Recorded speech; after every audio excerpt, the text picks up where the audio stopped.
Good morning all of you. Myself Reena Jarwal from Shri Digambar Institute of Technology, Dausa. आज हम बात करेंगे के मैप से रिलेटेड कुछ एग्जांपल्स की। स्टार्ट करते हैं। सबसे पहले बात आती है कि जब भी हम लोग के मैप कर रहे होते हैं जनरली उसमें जो मेन इम्पॉर्टेंट थिंग्स होती हैं वो क्या होती हैं।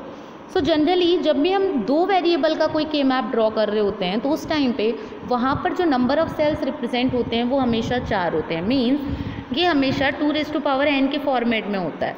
अगर नंबर ऑफ़ वेरिएबल्स हमारे पास 2 हैं तो जो नंबर ऑफ़ सेल्स होंगे वो कितने होंगे, 4 होंगे। इफ़ नंबर ऑफ़ वेरिएबल्स हमारे पास 3 हैं तो 2 is equivalence to 8। Number of cell कितने होंगे, 8 होंगे। एंड इफ 4 वेरिएबल्स हैं तो नंबर ऑफ़ सेल्स कितने होंगे, 16 होंगे। बेसिकली हम कह सकते हैं the number of cell in K map is always equals to the number of possible input variable combination as is the number of row in the truth table. Next, यहाँ हम लोगों ने 2 वेरिएबल के map को किस तरीके से draw करते हैं उसका रिप्रेजेंटेशन दिया हुआ है। जनरली 2 वेरिएबल के मैप में 4 सेल्स होते हैं। जनरली सेल्स को मिन टर्म से रिप्रेजेंट किया जाता है। हियर 4 मिन टर्म्स आर रिप्रेजेंटेड। मिन टर्म्स हमेशा रिप्रेजेंट होते हैं स्मॉल m से। That is m0, m1, m2 and m3। जब भी हमें 2 वेरिएबल का के मैप ड्रॉ करना होता है तो वो जनरली कुछ इस तरीके से नज़र आता है, जहाँ पे लेफ्ट हैंड साइड पे एक वेरिएबल होता है, राइट हैंड साइड पे एक वेरिएबल होता है एंड जनरली सेल्स को डिटरमाइन किया जा रहा होता है। नेक्स्ट बात करते हैं हम लोग 3 वेरिएबल के मैप की। जनरली 3 वेरिएबल के मैप में 3 वेरिएबल्स होते हैं, that is a, b and c। Generally a, b, c there will be 3 variables. अब बात आती है 3 वेरिएबल्स हैं तो number of min terms, number of cells कितने होंगे, 2⁻³ यानी नंबर ऑफ सेल्स कितने होंगे, 8 होंगे। जनरली जो भी एक वैल्यू होगी उसको हम लेफ्ट साइड पे रिप्रेजेंट कर देंगे, अनदर 2 वैल्यूज़ को हम अक्रॉस द टॉप रिप्रेजेंट कर देंगे। या बेसिकली लेफ्ट हैंड साइड पे आप चाहो तो 2 वेरिएबल्स को रिप्रेजेंट कर दो और जो अनदर वैल्यू हो उसको राइट हैंड साइड पे रिप्रेजेंट कर दो। जनरली यहाँ पर एक एग्जाम्पल दिया हुआ है। For example, the cell in the upper left corner has a binary value of 000 and the cell in the lower right corner has a binary value of 110। Generally we can say that कि 3 variable के map में हमेशा जो भी representation होता है वो depend करता है वेरिएबल्स को आपने किस तरीके से लिया है। जैसा कि हम देख रहे हैं आगे, यहाँ एक 3 वेरिएबल का के मैप दिया हुआ है। जनरली इस 3 वेरिएबल के मैप में एक के मैप को रिप्रेजेंट किया गया है एज अ रो वाइज, जिनमें ए को लिया गया है लेफ्ट हैंड साइड पे एंड बी सी को लिया गया है across the top of the corner. Generally इसका जो रिप्रेजेंटेशन होगा वो इस तरीके से होगा। इफ़ अगर हम 2 वेरिएबल्स को लेते हैं लेफ्ट हैंड साइड पे एंड अनदर वेरिएबल को राइट हैंड साइड पे लेते हैं तो इसका जो रिप्रेजेंटेशन होगा वो कुछ इस तरीके से होगा। यहाँ पर जो भी रिप्रेजेंटेशन होता है वो जनरली ग्रे कोड के अकॉर्डिंग होता है।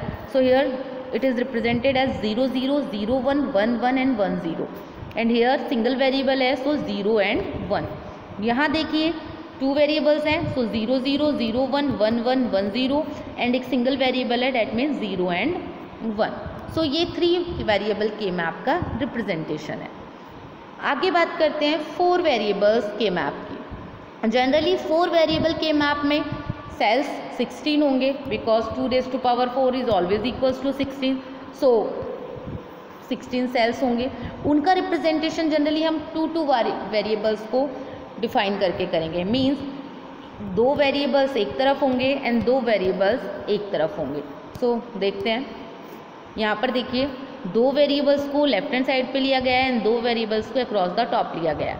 वही representation according to gray code, यहाँ भी रिप्रेजेंटेशन 2 वेरिएबल्स हैं तो according to gray code and यहाँ पर हमारे जो भी मिन टर्म्स होंगे, जो भी सेल्स होंगे उनको रिप्रेजेंट किया जाता है।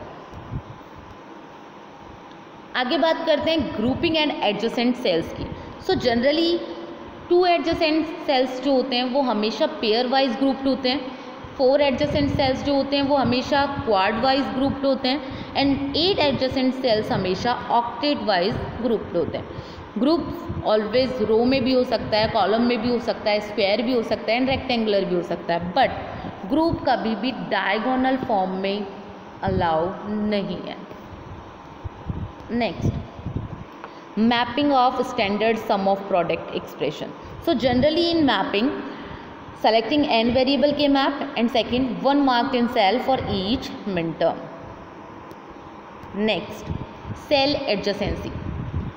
जैसा कि हमने लास्ट स्लाइड में पढ़ा है कि जो भी सेल्स होंगे वो जनरली ऑक्टेट हो सकते हैं, पेयर वाइज हो सकते हैं, स्क्वायर वाइज हो सकते हैं, डिपेंड करते हैं वेरिएबल्स पे।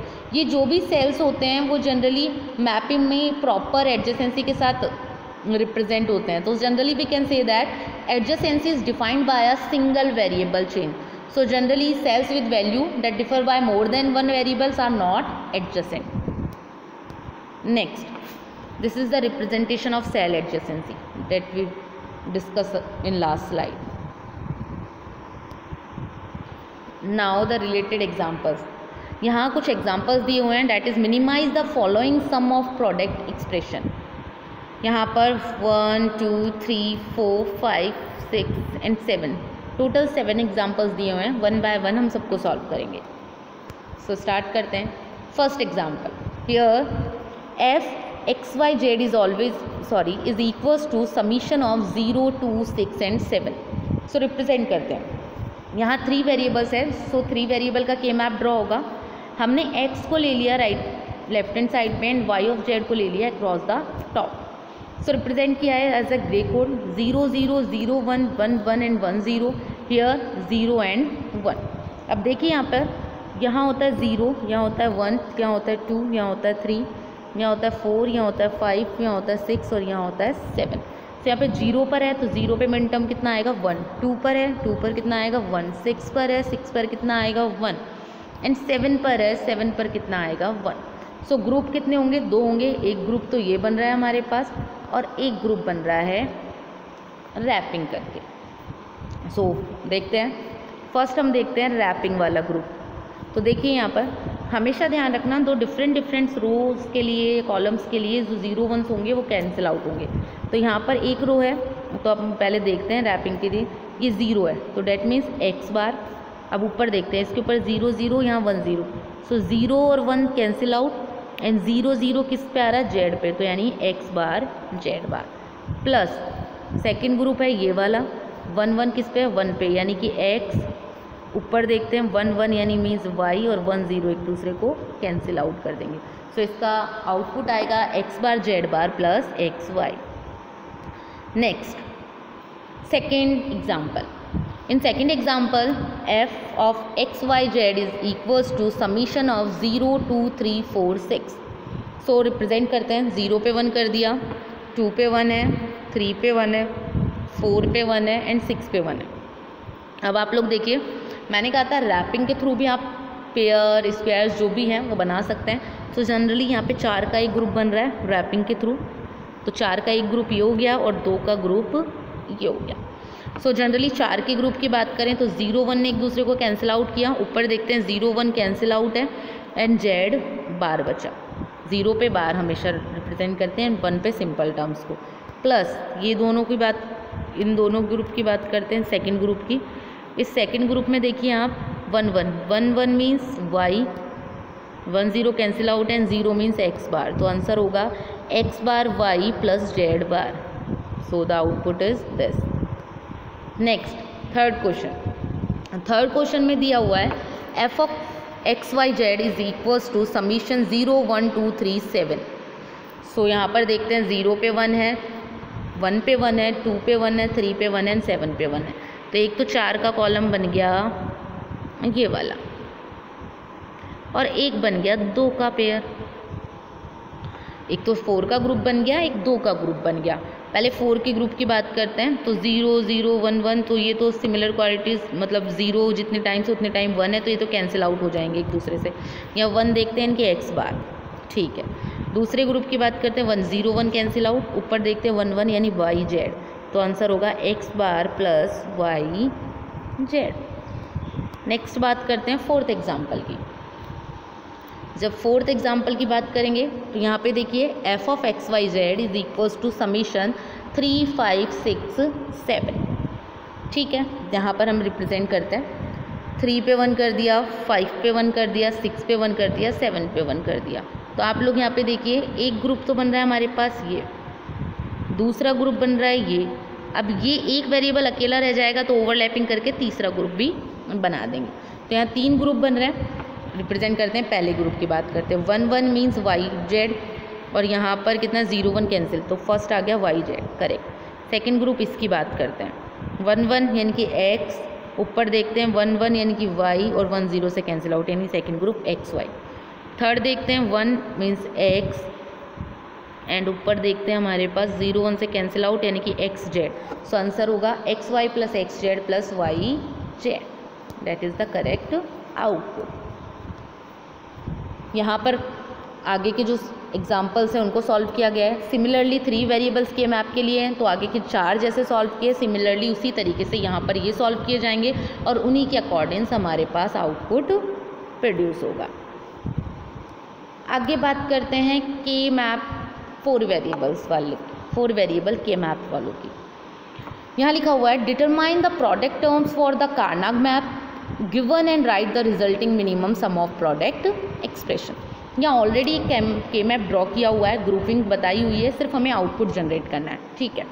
तो देखिए पहला तो यहाँ पे 8 का ऑक्टेट ग्रुप बनाया हुआ है, ऑक्टेट बनाया हुआ है, तो इसको देखते हैं 0 1 से कैंसिल आउट है मीन्स बी, ऊपर सारा का सारा कैंसिल आउट मीन्स बी, इस ग्रुप के लिए आउटपुट आया बी, प्लस इसमें 4 वाले के लिए देखते हैं, तो 4 वाले के लिए कि 0 0 यानी कि ए बार, 0 1 कैंसिल आउट हो गया, ऊपर देखते हैं 1 1 यानी कि C, and 1 0 cancel out again, A bar C, plus इसके लिए देखते हैं 1 1 ए, 1 0 कैंसिल आउट, एंड ऊपर देखते हैं सी बार डी, यानी कि बी प्लस ए बार सी प्लस ए सी बार डी, ये इसका आउटपुट होगा। आगे देखते हैं यही है क्या, बिल्कुल।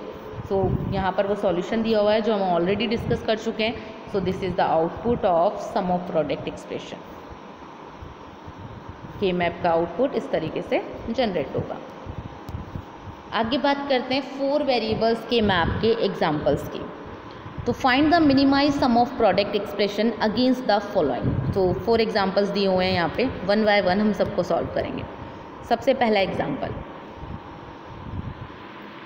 F of A B C d 4 summation of 4 6 7 15।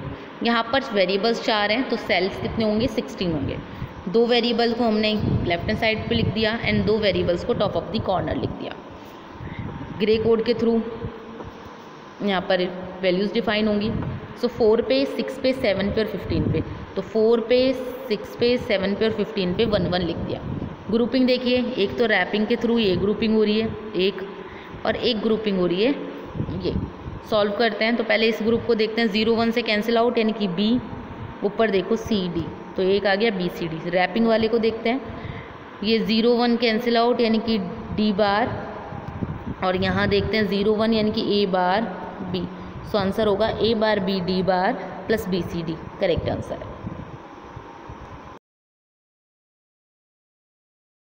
Second example कहता है function of A B C D is equivalence to summation of 3 7 11 13 14 15। So यहाँ पर देखते हैं हमारे पास वही 3 पे 1 रिप्रेजेंट कर देते हैं, 7 पे 1 है, 11 पे 1 रिप्रेजेंटेशन किया हुआ है, उसके बाद हमारे पास 13 14 15 तीनों पे 1 1 रिप्रेजेंट किया हुआ है। तो एक ग्रुप तो बन रहा है हमारे पास ये 4 का, ठीक है, फिर एक बन रहा है हमारे पास 2 का, और फिर एक बच रहा है तो उसको भी ओवरलैप करके 2, यानी कि 3 ग्रुप बन रहे हैं हमारे पास। 1 बाय 1 हम सबकी बात करते हैं। तो पहले स्टार्ट करते हैं फर्स्ट ग्रुप। तो यहाँ पर देखिए हमारे पास जो रिप्रेजेंटेशन आ रहा है वो देखिए, ये 4 वाले में देखिए ये तो सारे कैंसिल आउट हो जाएंगे। 4 वाले में हमेशा ध्यान रखिए कि जो भी जहाँ भी 4 का बन रहा है वो अगर वैल्यूज़ यहाँ पर रिप्रेजेंट है तो वो कैंसिल आउट हो जाती हैं सबसे। ऊपर देखिए सी डी, तो ऑब्वियस सी बात है इसका आउटपुट होगा सी डी। प्लस 2 का बात करते हैं, 1 1 यानी कि ए, मैं इसकी बात कर रही हूँ पहले, तो 1 1 means a and b, and ऊपर देखते हैं यहाँ पर तो 1 1 means c, a B C, d cancel हो गया। प्लस ये वाले ग्रुप की बात करते हैं तो ए बी, एंड देखते हैं ऊपर 0 1 कैंसिल है और ये डी, तो करेक्ट आंसर है c d plus a b d plus a B c. Next बात करते हैं एग्जाम्पल नंबर 3 की। एग्जाम्पल नंबर 3 में देखिए function of A B C D is equivalence to summation of 0 1 5 8 9। So represent करते हैं यहाँ पे। सो पहले तो रिप्रेजेंटेशन देते हैं 1 का, 0 पे 1 है, 1 पे 1 है, 5 पे 1 है, 8 पर 1 है एंड 9 पर 1 है। अब देखिए रैपिंग के थ्रू 4 का ग्रुप बन रहा है और एक बना रहे हैं हम ओवरलैपिंग के थ्रू 2 का ग्रुप। सो 4 के ग्रुप की बात करते हैं पहले हम। तो 4 के ग्रुप में देखिए 0 1 कैंसिल आउट, ये 0 0 मीन्स x बार, बिल्कुल।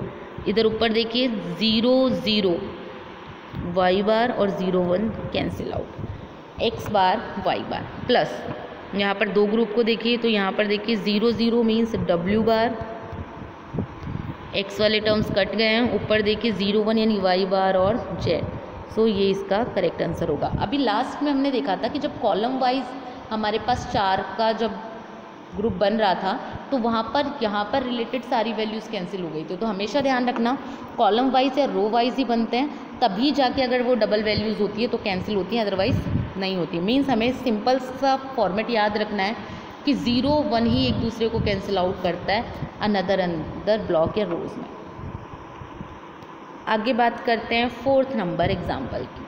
4th नंबर एग्जाम्पल में देखिए f of A B C D is equals to summation of 1 4 5 6 12 14 15। Representation देते हैं। 1 पे हमने 1 दे दिया, 4 पे 1 दे दिया, 5 पे 1 मिनटम सेट कर दिया, 6 पे 1 है, फिर उसके बाद में 12 पे 1 है, फिर उसके बाद 14 पे 1 है एंड 15 पे 1 है। ठीक है, ओके।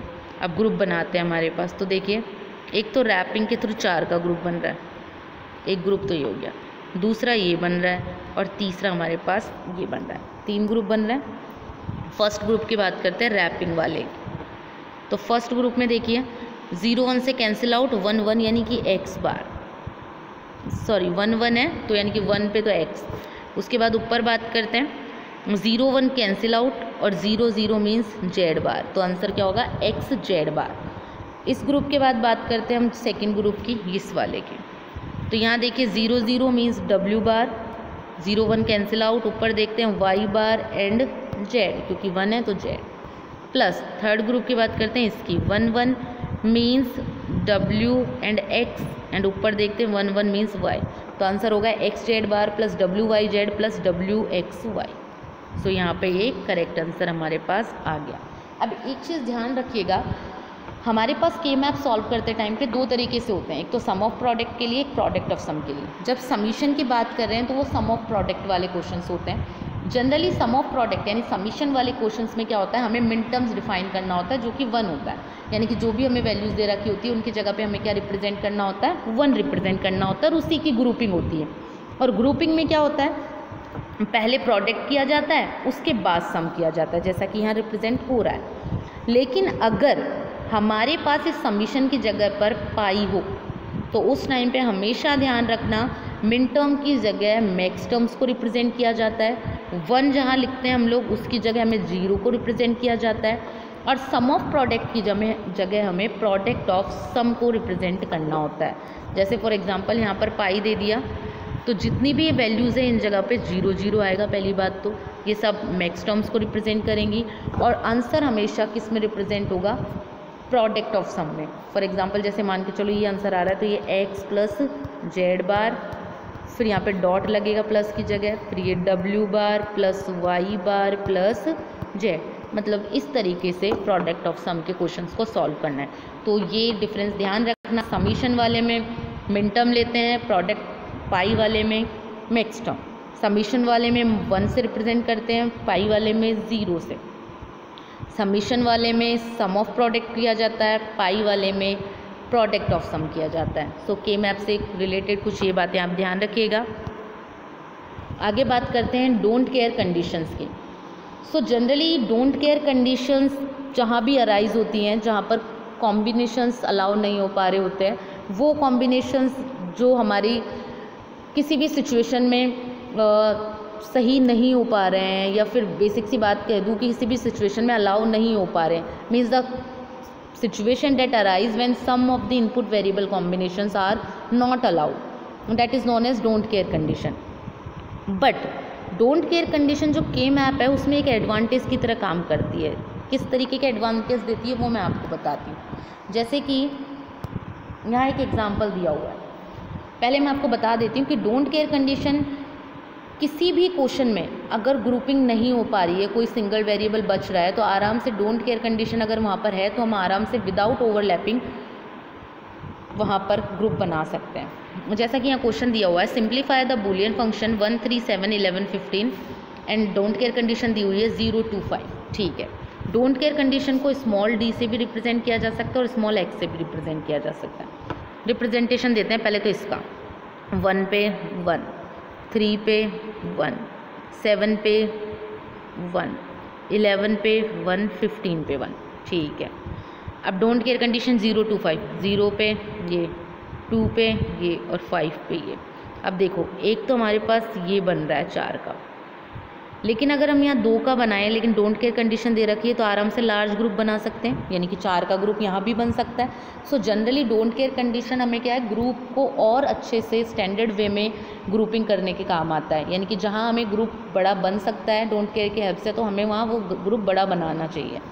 सो हम यहाँ पर ग्रुप बनाएंगे तो 4 4 का ग्रुप बन रहा है। सो पहले ग्रुप की बात करते हैं तो 0 0 मीन्स डब्ल्यू बार एक्स बार और ये सारी वैल्यूज़ कैंसिल आउट। यहाँ पर इस ग्रुप की बात करें ये सारी वैल्यूज़ कैंसिल आउट और यहाँ 1 1 यानी कि वाई और जेड।